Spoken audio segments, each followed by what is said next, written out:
You can look at it and how ferns branch, how lightning branches. It's found everywhere, basically. Pine cones, yes. So there is a geometry, a symmetry, math in nature. Did you know that? And your body likes that symmetry. Your mind, your sense of aesthetics likes that tremendously. Not only do you like the smells, not only do you like the variety of colors, but you like the design, the symmetry, the actual order, the geometry. However, how do these things survive? How do these things live and reproduce? You know, it's not giving sound. I'm just letting you guys know. See? There's no sound coming out of that. I just decided to test it because I got the video coming up. So how does it reproduce? Pollination. And what pollinates it? Bees, sure. Sometimes itself, but not usually itself. But it's usually things like bees or other insects or animals, right? Can be the wind, can be birds, but typically bees, right? You know what's interesting though? Do you know how bees find flowers? Not so much the smell. The pollution is so bad in our world that bees are no longer finding flowers by smell. Did you know that? It's sad. No, not colors. In fact, let me show you this. Does anyone know what this picture is all about? It's just 2018, this year. This is a new product, new startup. What is that? What are those red circles? Does anyone know? They are ultraviolet. Do you see the black light? Do you see the purple sort of hue at the bottom? Somebody took a black light and they're hovering it over that piece of paper. Someone has drawn ultraviolet onto that piece of paper. And the reason for doing that is for pollution. So this is actually a new paper that is going to be eaten by bees. So when you're done with the paper and you throw it out, the bees will come and find it. And how will they find it? Because the bees don't see color like you do. Did you know that? They don't care about the colors. They just need to see the reflected ultraviolet light. You see this? They need to see that. And as long as you have reflected ultraviolet light plus a food source, they're on it. In fact, I can take a clear dish of sugar water. It can be a square or a circle or any shape. It doesn't matter. As long as I put that sugar water there and make sure it's coated with the ultraviolet light, the bees will come. Did you know that? The bees don't see colors like you do. They don't see that at all. They see the reflected ultraviolet light. So my question is, why does the flower have so many colors? Why does it have that fragrance? Those things are not necessary for its reproduction. Did you know that? They are not necessary. Why do you suppose they have that geometry when the bee will come to a square or a circle? Interesting, isn't it? Some people say us, but don't you think God could do better than that? If God created anything, couldn't He create something that absolutely told you, I made this for you? Could He not do that? Sure He could. How many people have children? Raise your hand.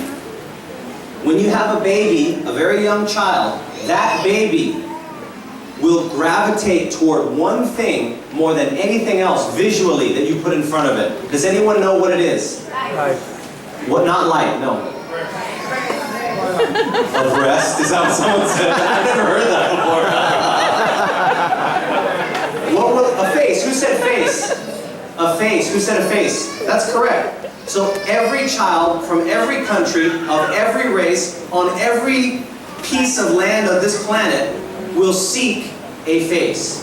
And in science we call that something that is imprinted.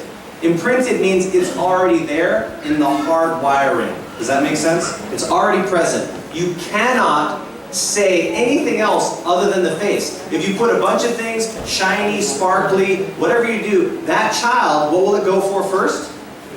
The face. In fact, how many of your kids have started drawing? They started drawing?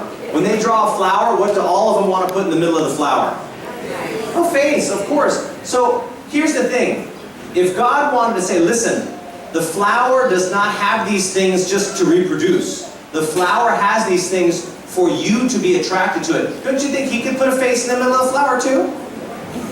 I mean, could He? Is he God or is he God? He's God. Could he do anything he wants? Yes. So could he put a face in the middle of a flower? And he did. Photoshop? Not at all. This is a monkey orchid. It's grown in South America, your homeland, at altitudes of about 1,000 to 2,000 meters. And my question to you is, why? Yeah. Not only is that a face, that is a species of baboon. Did you know that? And so my question to you is, why? Why would it be there?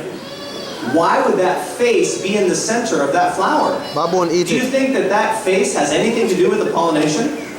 No. Do you think the bee cares? Not at all. Baboon.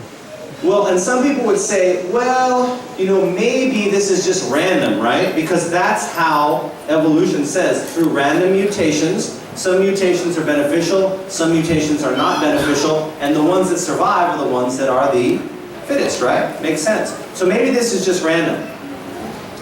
Your children who draw, what do they start drawing first? What are the first things that they start to draw? Mommy and daddy.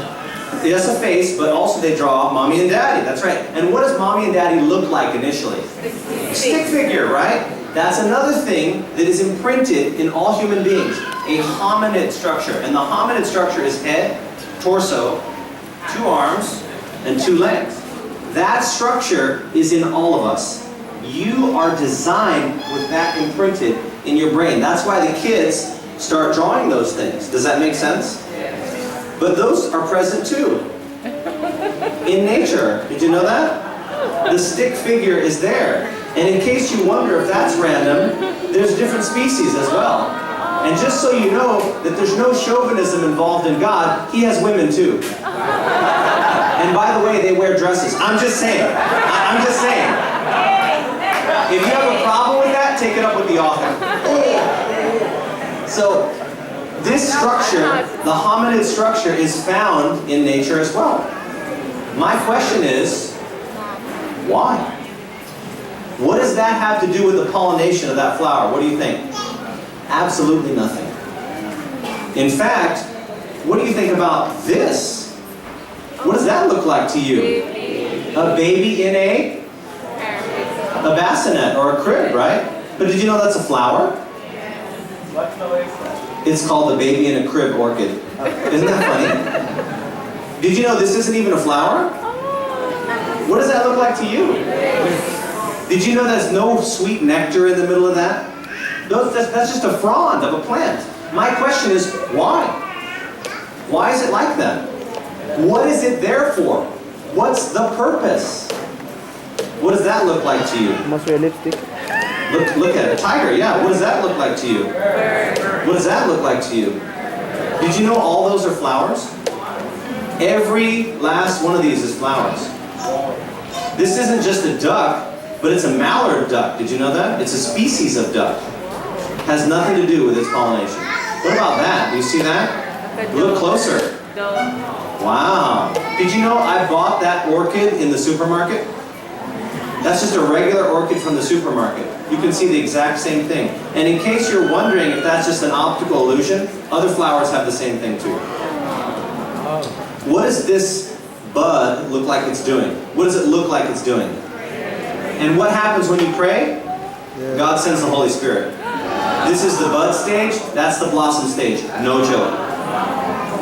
So my question is, why? Yeah, wow. Why would it be that way? What does that have to do with its pollination? What do you think? Nothing. Right? Anyone like coconuts? Are they bad for you? No, they're good for you.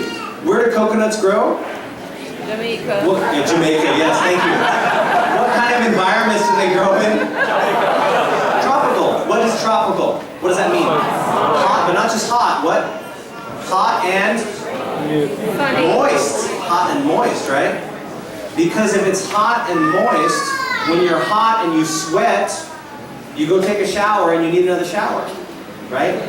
Normally, if it's a hot and dry environment, you'd sweat and you would cool yourself off by evaporation. That's right. But if it's humid, it can't evaporate as well. Does that make sense? Yeah. So what environment are you highest risk to get heat stroke in? Hot and humid, tropical, exactly. And does the coconut require any cultivation in a tropical environment? No. No, they grow naturally. Did you know that? In and of themselves. What's very interesting is when you sweat, you lose not only water, but what else do you lose?